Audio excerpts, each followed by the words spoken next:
Hey guys, being new to this YouTuber space made me think maybe I should share with you some of my most played games and some stories behind them and how they've sort of influenced me as a gamer. So I look forward to sharing that story with you. Alright, let's do it.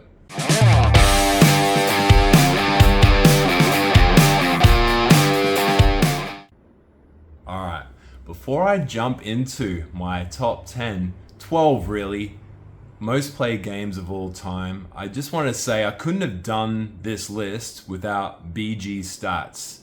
If you haven't checked it out, I highly recommend you do. I may be doing a video on that a bit later, as there's a lot of different really good reasons to use it. But enough about that, let's talk about the list. Starting off at 16 plays is my number 12 game,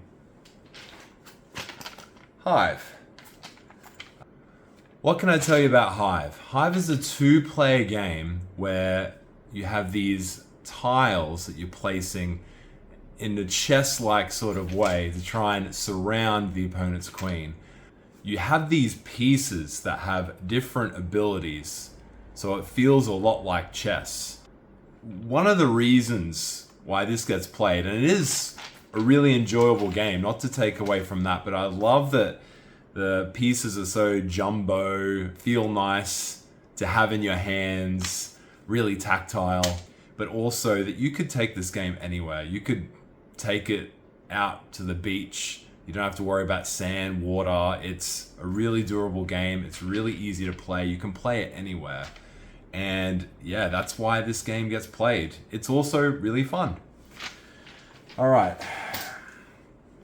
Number 11 comes in at 18 plays. And there's a bit of contention for this one because I'll start by showing you the game. All right, so number 11 is Dune Imperium. And the reason why I say there's a bit of contention there is I feel I've actually played the rival of Dune Imperium, Lost Ruins of Arnak, more than this game. But Lost Ruins of Arnak, I play mainly on BGA. I don't record those plays, but if I did, it would be up there. It would be more than Dune Imperium, but when it comes to actually physically playing it in the room, Dune Imperium gets played a lot more. I've only ever played it with people 3 times. Majority of these plays are solo. What you'll find with me is with a young family, I quite often need to get my gaming in at home, can't always get out there, so a lot of solo games are coming in and getting played, and that's just the way it is. The kids are getting older, so this will change as time goes on, but life responsibilities have sort of told me at the moment solo gaming is how it's going. The next one, number 10, Wingspan with 20 plays. Oh, oof. Okay. Wingspan is a really fun game. It's not a game that's amazing to me, but it's a game that is just enjoyable. Again, this is one that I've played solo a lot. But this is also one I've played with other people as well. Within my more casual gamer groups, people really enjoy it. You know, the action selection is quite simple. It's quite easy to understand what's going on, particularly if you've played a few other tableau building card games before, and it's quite simple. I think a lot of people find the art and the presentation very charming, and I think that definitely works for it. For me, it was very easy to solo it. I really enjoyed playing it solo. I haven't played it as much lately, but yeah, I've had a lot of fun playing Wingspan. Great game. Coming in at number 9, has 20 plays, and this game is That's pretty clever. That's pretty clever is a roll and write game. And again, this is one that I only played with people a couple of times. There's a bit of a trend there. And what I really like about this game is just the combo-y kind of feel with it. You are rolling dice and you're trying to decide which one to use, and you have to be careful because if you choose too high a number, you can lock away other dice and it makes your future turns really sort of tricky. I love being able to, cross off a whole row and get free dice uses and cover extra spots on other squares. It's a bit tricky to sort of understand if you've never seen the sheet, but yeah, it is. If you enjoy combos and cascading effects, it doesn't always happen, but when it does, it's really fun. And it's just so easy to table. The game takes, 15 minutes to play. It's very easy to just pull it out, get a game played, and you're done. And then, you could play it again and again. You can play several times. And that's why it came in with 20 plays, because it's just been so easy to get played. Number 8. 22 plays is No Thanks. Now this one, you can't solo it. So this isn't a solo game. I didn't solo it, but No Thanks, another really great game. And it's another very easy one to get played. It's people understand it straight away. It's very, very simple. The idea of it is that you have a card in the middle of the table. No one wants it. They're negative points, and you're essentially putting your positive points into the middle to prevent yourself from picking that card up. But as you do that, that middle card becomes more tempting for someone to take because they also get those counters that you've put on that card. And yeah, just very, very simple. There's been a lot of really funny stories out of it. Some people just get really silly because another part of the game is that if you have cards in a sequence, so for example, 11, 12, 13, 14, 15, 16, 17, 18, if you had them individually and you didn't have them in a sequence, they would all count as negative points. But if you have them in a sequence, one after the other, then that's only 11 points. You only count the card that's lowest in the sequence. So you can take a lot of tokens, take a lot of cards, and if you manage to get that sequence going, you get very little punishment for that. But the other side of the coin is that cards are taken out of the deck at random and you don't know what they are. So if you're hunting a card to close that gap and complete that sequence and prevent yourself from getting a ton of negative points, it might not be in that deck. You might get screwed, which happens a lot. I've played with a lot of people who really like to just push their luck and just grab a whole bunch of cards, and it's just blown up in their face. And it's been really, really funny. It's been a really great time, and that's why it's number 8. Number 7 comes in at 24 plays, and it's Splendor.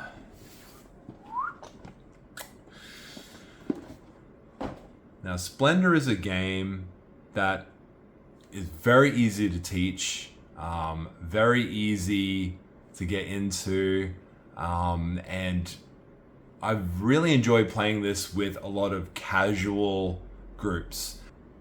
I've taught it to my wife, I've taught it at work, I've taught a bunch of people this game, and it's a great game. However, it is on the lighter side of things. That's the give and take. If it's an easier game, then there's also, you lose that depth of strategy as well, although there is a bit going on. But this one I'm not crazy about, but it gets played because of the people I play with. They enjoy playing it, they want to play it more, so I'm happy to play it. But if I had the preference, I'd play some chunkier games than Splendor, but yeah, it's still an enjoyable game. Number 6 got played 24 times as well, so there's a bit of a tie there. This is Keep the Heroes Out. Keep the Heroes Out is a cooperative game with deck building. I really like deck building. You are trying to protect your dungeon from heroes who are coming in and trying to steal your loot. And one of the things I really like about this game is it's simple. It's easy to get into play. I play this game. I've only played this game solo only. The game has, I don't even know how many scenarios in it. I think it has like 30 or 40 scenarios, which is like insane. What game has that many scenarios in it? I might be exaggerating, but it's a lot of scenarios. And like, I keep coming back to it because I get this sense of progression. I'm working through the scenarios. I'm trying to beat them one at a time.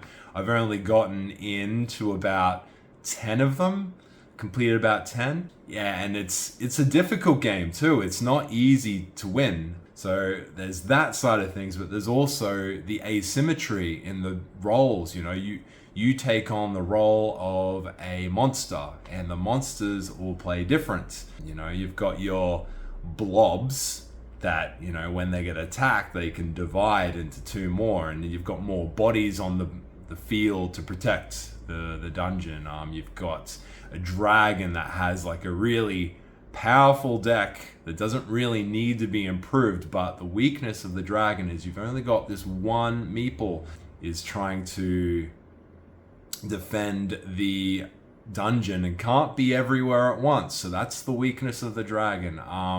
Then you've also got there's so many different characters. Ones that are really good at supporting, other ones that are really good at just wiping stuff out. And yeah, really enjoyable game, really simple. To me, it really feels best solo, just because I like to be able to manage 2 to 3 different characters by myself. And I think at this point, if I was going to bring someone in, me knowing what I know about the game kind of makes me feel like I couldn't help myself and try to alpha game, just because I know how the deck works and how the enemies spawn. And you know, to bring someone in who's completely green, I feel like it'd be like, you should do this. Yeah. And yeah, I think to me this is just a solo experience, and I'm quite happy with that. I've played it quite a bunch. 24 plays, but I didn't mention that already. Yeah, great game. Try it out if you haven't. The next game is coming out number 5, 24 plays, and whoa, Dice Forge. So Dice Forge has a really interesting story. The first time I played Dice Forge, I actually brought it to a gamer group. I got it for my birthday and Wingspan. I had both those games with me for my birthday, and I brought it to my group, and they asked me which one I wanted to play. Now, before I tell you, everyone was sort of clamoring to try Wingspan, because Wingspan had, you know, the visual appeal and it looked really nice, and they kind of looked at Dice Forge with its just, you know, the box is quite plain. There's a gem in the middle. I don't know what this is all about. But, you know, I got this game knowing beforehand what it was like, and I was very interested in trying it out. And, you know, I asked to play this game first, and it was a hit. You know, it was great. Everyone really liked the game. The thing about this game, and it's not always the case, but I feel like most games, it's always so close. There's always very small margin between the players' points, and it feels like it's, a lot of the time, it's anyone's game. When you sort of delve deeper into it with Board Game Arena, you do tend to find that there is an optimal way to play, which, it isn't the best, but if you're exploring this game for the first time, it is a really, really enjoyable game. I kind of like it, the simplicity of just the base game and not so much the expansion which adds in extra modules. It's a lot of overhead to keep track of for a game that feels like it should really just be simple. In this game, there is a lot of cards that you can purchase that give you additional powers and benefits. And like my personal wish list would be to see an additional expansion for more cards. So I'm not interested in modules that make the game a little more chunkier. I just want more variability, more stuff to play with. Great game. Try it if you haven't. There's just something really awesome about upgrading your dice. You are pulling out pieces of your dice and upgrading them, and it's a lot of fun. Number 4, Star Wars Legion comes in at 41 plays.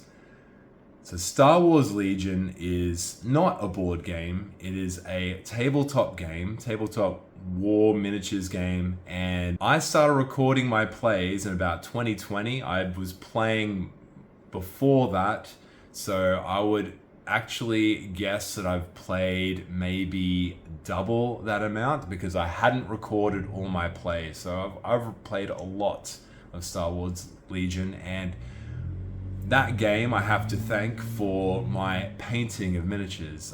Before that, I wasn't painting miniatures, and now I am, and it's actually made the table presence of a lot of games really, really great.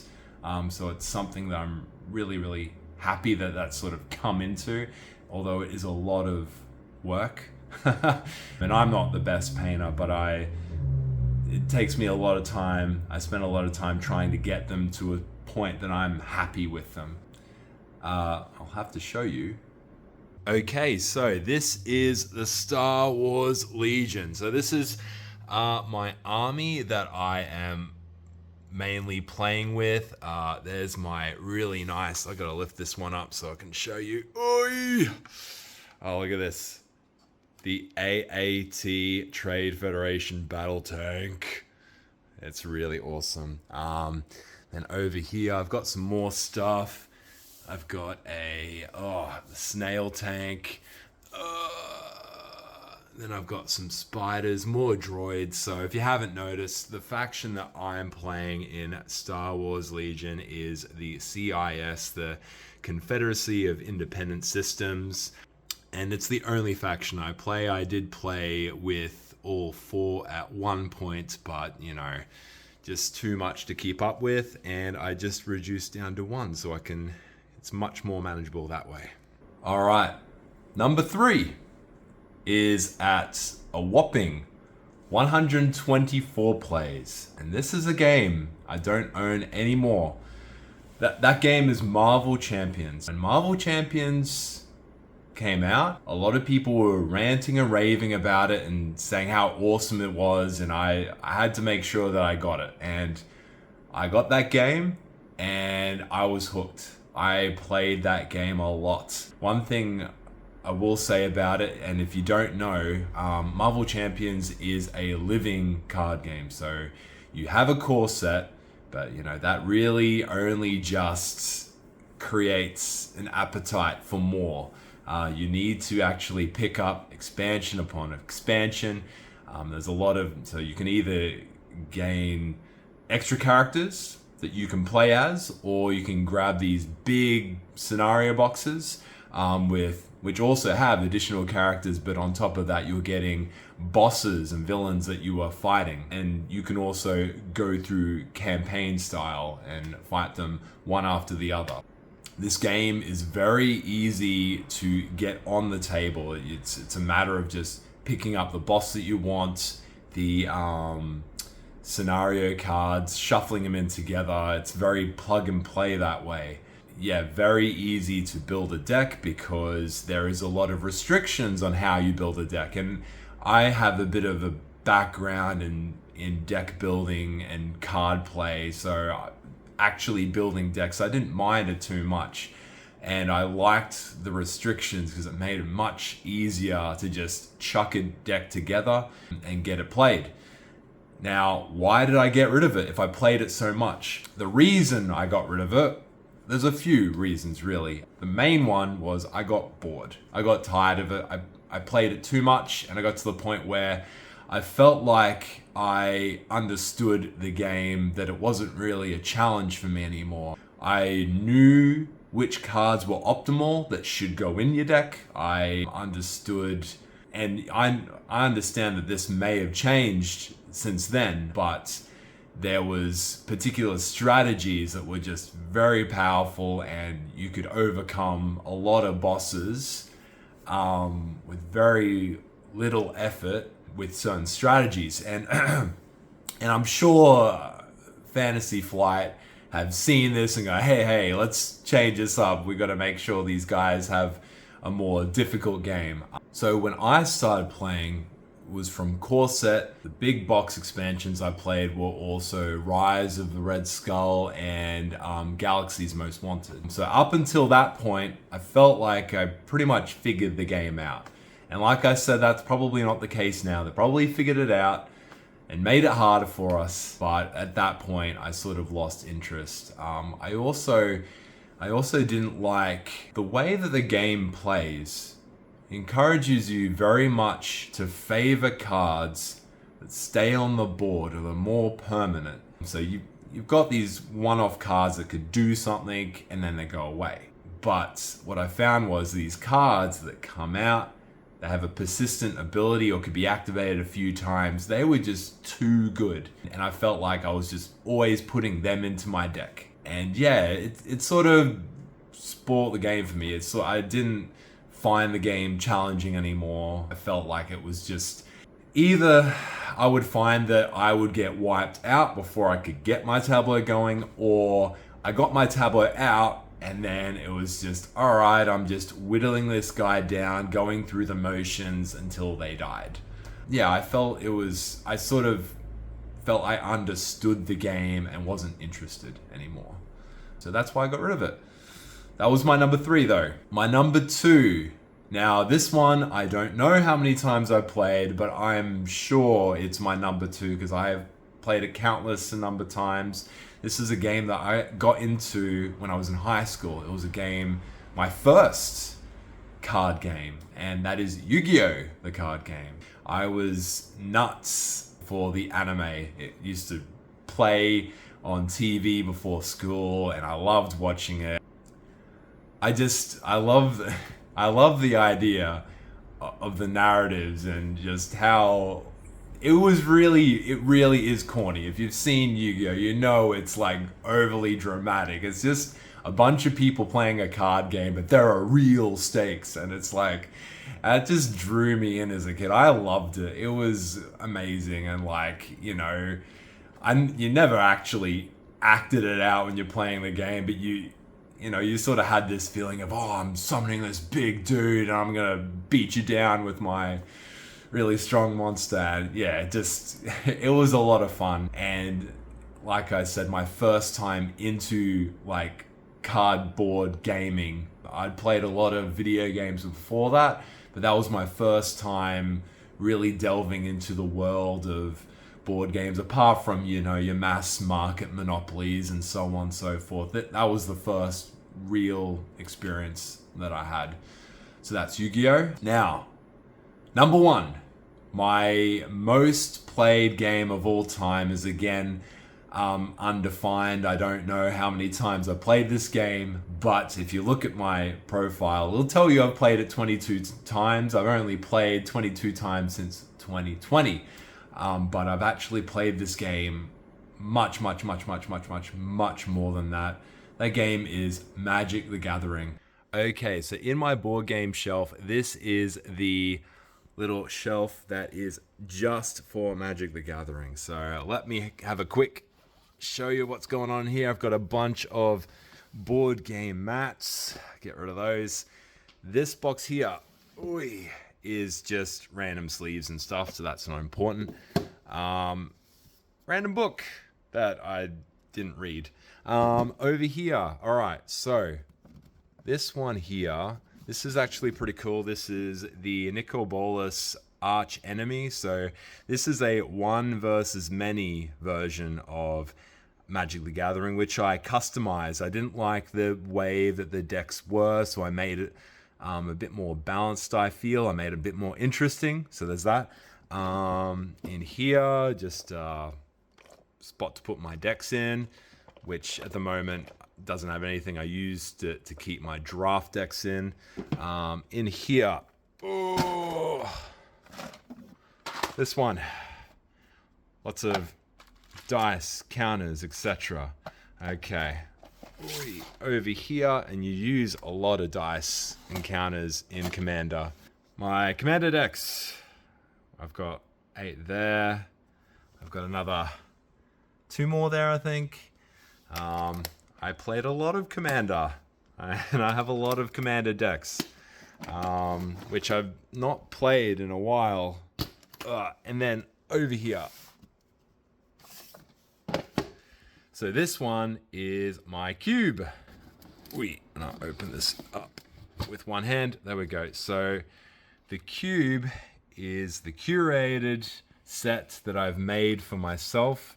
So I chose all the cards in this. This is what's called a peasant cube. It only has commons and uncommons in it.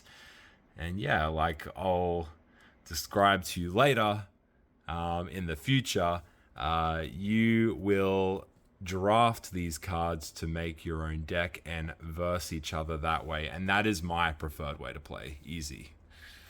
All right, let's get back to present self. Magic the Gathering. So many hours of my life in that game. Mainly paper. I did get into the online platform, not the newer one, but there was an older one. You would actually own the cards, but they were like a digital copy, but it was a bit silly because I can't actually extract those cards from the game, so I don't know why I spent so much money on that. But yeah, a game that I played a lot. We had a group that would meet, I don't know, I think it was like every fortnight or something, and we played a lot of Commander. Commander was the main way that I played Magic the Gathering, but the way I think Magic the Gathering should be enjoyed, the true proper way, is Cube. And if you don't know what Cube is when you take cards from different sets and you build your own set. And the idea is you, as a group, will draft from this set and build a deck out of that. And that is the best way to play Magic the Gathering, because it's a level playing field. You can make the set really balanced. You can create that balance. I really did not like drafting booster packs because you could open a pack, pull out a chase card that's like really stupidly strong, and I just pulled out an okay rare and you kick my butt because you got a better card. I really didn't like that aspect of limited, and limited is the name of the format in Magic the Gathering, but limited cube, where you're drafting from a set that you've created. You have the control. You create the set. You make it balanced. You make all the color combinations really viable. You make the rules, and that's the way you play Magic the Gathering. That and I still have that cube, as you saw, and I haven't played it in a while, and I haven't updated it. I would like to play it again soon, but again, it requires people who are into Magic, and I'm not super duper into it right now. If I had the choice between playing the Cube, Magic the Gathering, or any other board game, I'd probably just dive into board games because I like that variety. I like exploring a new game, trying out something new, and Magic the Gathering, although it's a great game, it's a great system, it got samey. I've played it a lot of times, and it amazes me that people still play this game so much. Because, yeah, I mean, how much has it changed over the course of these years. I mean, they add new card types and stuff, but like it's the same game still. It's very expensive. It's very expensive to play Magic the Gathering, especially if you're just getting into Standard, which is, I believe, the way most people play, although I've heard a lot more people playing Commander. But Commander is not cheap either. It's not cheap at all. And Commander has its own host of problems. What I found when I had my group playing Commander, we often engaged in a arms race because, you know, you build a deck and then you bring it to your mate's place and you play a game and they kick your butt because they've got some better cards than you. So you're like, all right, I'm going to make my deck even better. And you go buy some expensive cards, make your deck really good, and then you whop them. And then they are, all right, I'm going to have to one-up you. And that's not how I enjoy playing games. I like a level playing field. I like us all to be in the same spot. And board games do that. We all come in at different experience levels. We all come at different ideas and strategies and tactics. You know, we're all different in that way. But the resources that we have when we start the game, that's the same. And that's really important. I think that is what makes a game really good. So that's why I'm not super excited about collectible card games anymore. I'll play them here and there, but I'll never really go deep into a collectible game just for that reason. I guess maybe Star Wars Legion is a bit different. Star Wars Legion is collectible in a sense, but there's also much less to collect, particularly if you're just playing one faction as I am now. And yeah, Magic the Gathering, so much. so many cards. There's years upon years of history in that game, and the cards that are great get more and more expensive all the time.